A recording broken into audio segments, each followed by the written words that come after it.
I realised a couple of things after yesterday's video that one which that probably the cats was about the only interesting thing happening in it, and the other thing was, God, how greasy did my skin look.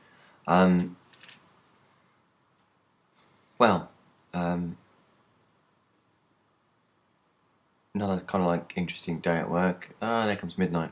Hello, midnight. Hello, darling. Oh, and twilight. But got out of work really late, but that's not really what I want to bore you with. What I wanted to talk about was one of my friends said the other day to me about a program that I might want to watch on television. I think it was Pop Star to Opera Star, and she she was suggesting that I watch it because Andy Bell was in it, and I'm a lifelong Erasure fan. I've always really liked their music, and and she just thought, I guess that would be quite interesting, and that's fair enough. I mean, to be honest, it might be something that quite interests me, and personally, I don't like to spend a lot of time watching certainly these contestant shows or any real form of like reality TV, because I guess I'd much rather kind of indulge in a bit of reality, really, which might sound a bit strange for someone that spends half of his time sat in front of a computer, either at work or at home. But nonetheless, when she asked me whether I'd actually watched it, and I said no, she actually really seemed quite annoyed with me, and I just thought, when someone does you a favour, and it is a favour, it's a nice thing to do, and then it suggests that you watch something, or if they're suggesting that you read a book or listen to a piece of music,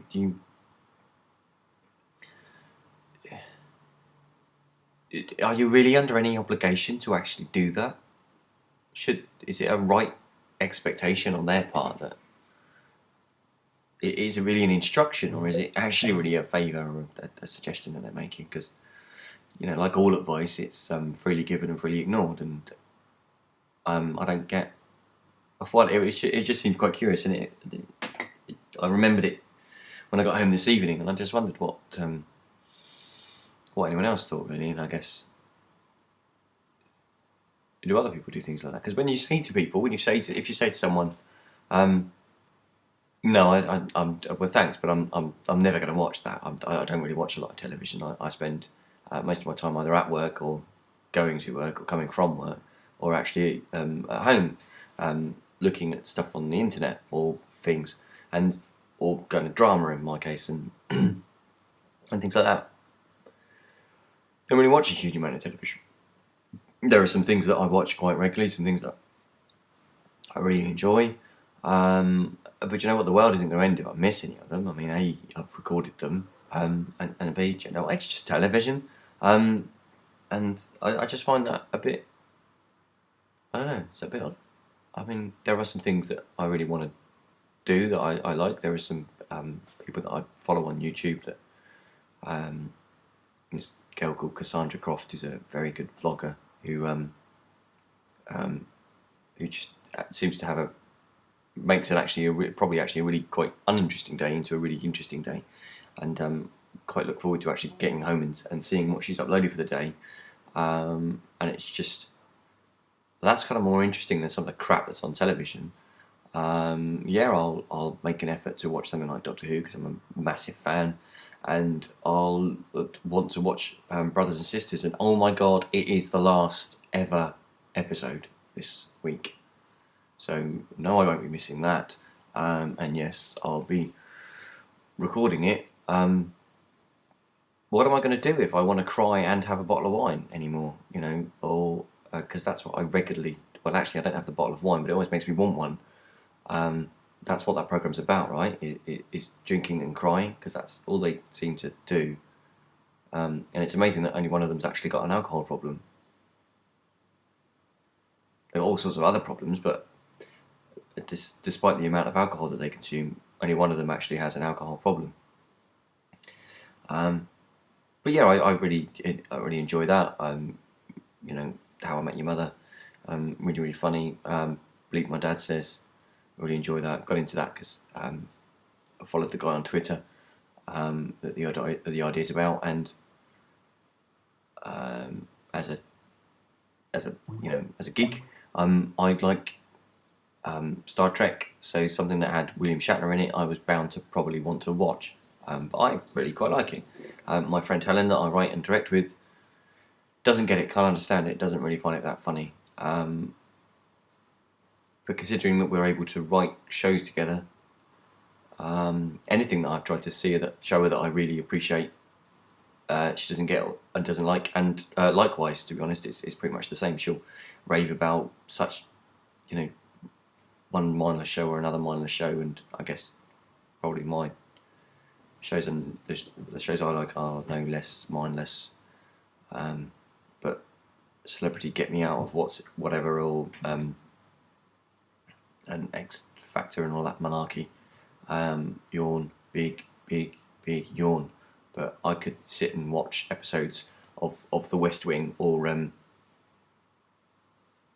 Studio 60, and really quite like them because I think that they're really well written, and the scripts are very witty and very, very punchy, and it's quite a similar.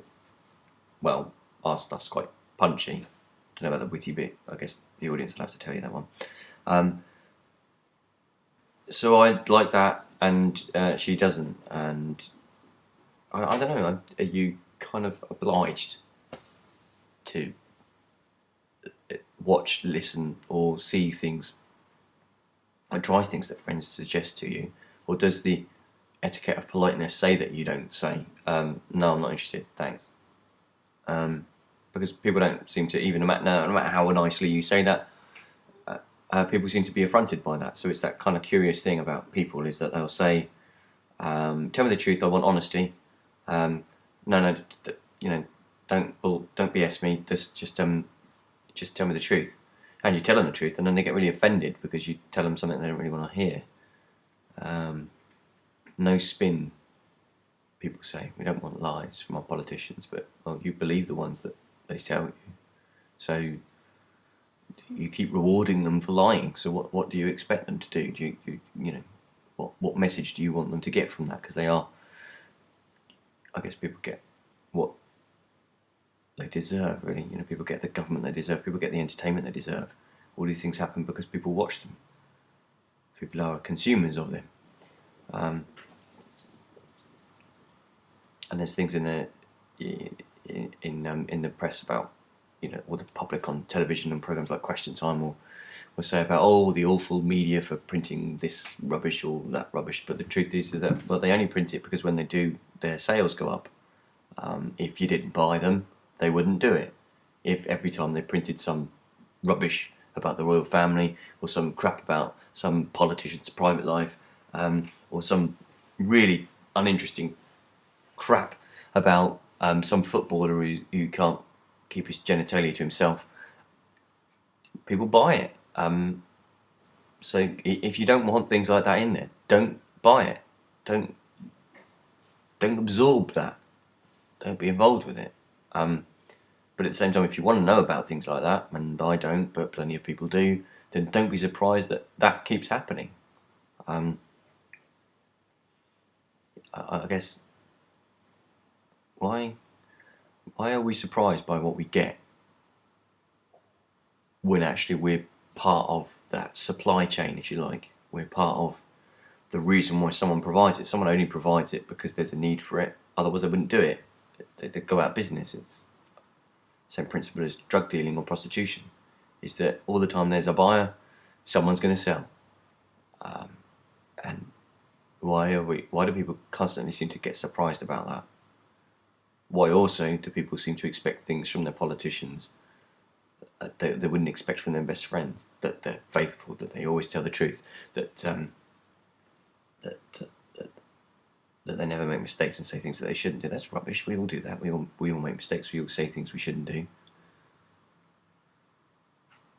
I don't know why we seem to have these unrealistic expectations of people in general, and then get really hung up about them failing them. Why do we do that?